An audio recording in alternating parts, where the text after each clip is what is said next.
on a pris un exemple où la fonction était définie de moins l'infini jusqu'à alpha. Et alpha à plus l'infini. Donc, le maître de définition, c'est R privé de alpha.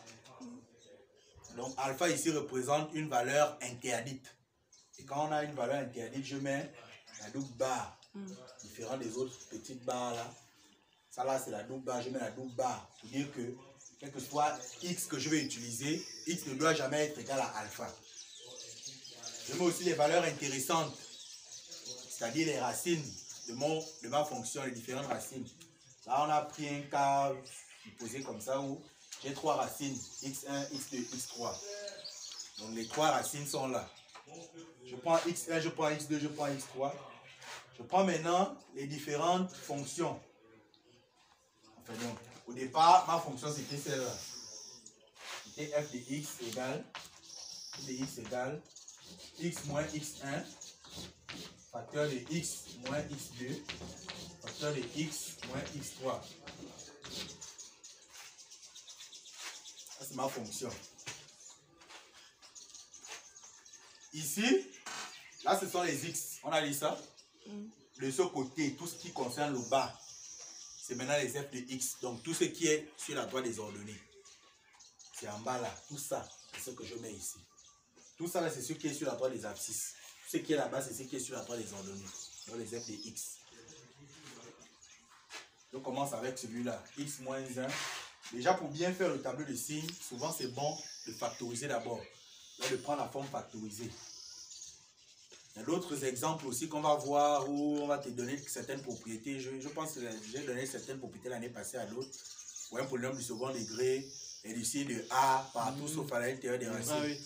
Alors on va revoir ça encore l'année là. Mais pour l'instant, de manière simple, tu factorises ta fonction pour la mettre sous cette forme-là. Autant de facteurs. Pour un deuxième, troisième facteur. Hein? C'est clair?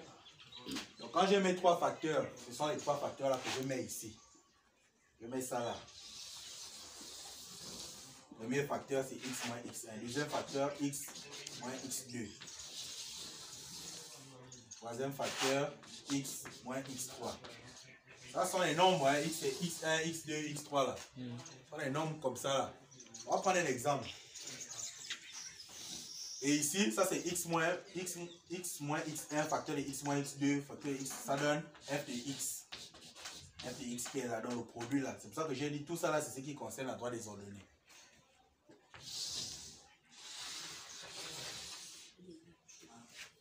Est-ce que c'est clair? Oui.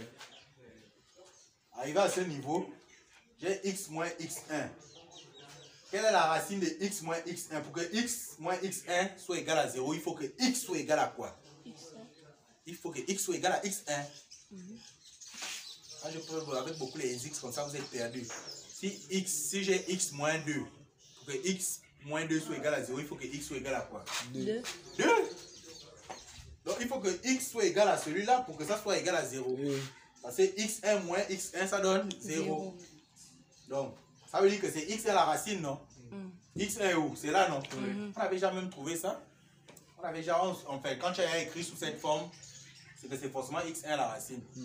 La racine de celui-là, excusez-moi, la racine de celui-là, c'est là. Donc je mets le 0 ici. Pour dire que là, le 0 là, c'est x1 qui annule celui-là. C'est bon? La même chose pour les autres. x2 qui annule x moins 2, x moins x2. x3 qui annule. C'est très important de mettre dans l'ordre croissant. x1, x2, x1, alpha, x2, x3. Dans l'ordre croissant.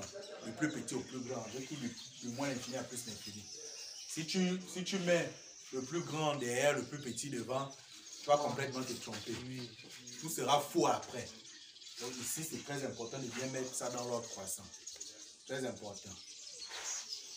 C'est pas toujours bien comme ça. Hein. Pas toujours, les zéros ne sont pas toujours bien alignés comme ça. Ça peut être là, là ou là. Si j'avais mis x moins x3 ici, il n'y a pas de problème. Je peux mettre celui-là ici, l'autre là-bas. Il n'y a pas de problème. On sait que la multiplication est commutative. Je n'ai pas de problème. Ça va toujours me donner le bon résultat. Maintenant, ici, qu'est-ce qu'on écrit? Je prends la craie de couleur. Ça là, c'est une racine. Avant la racine, c'est quoi? Les autres? Quoi, c'est qu'il est au moins? Le signe qu'on doit mettre ici. Moins. Moins comment? Signe de X1. Hein? Signe de X1. Avant la racine, c'est Plus. plus comment? Est-ce que tu connais le signe? Ah, Est-ce que ouais. tu connais X1? Ouais. Tu connais Eh, X1? non, non, non. Quel est le signe qu'on met avant la racine? Le signe contraire. Le signe contraire au signe de A. Le A. Ici, A, c'est celui qui est devant. Le signe contraire au signe de X. On va dire X.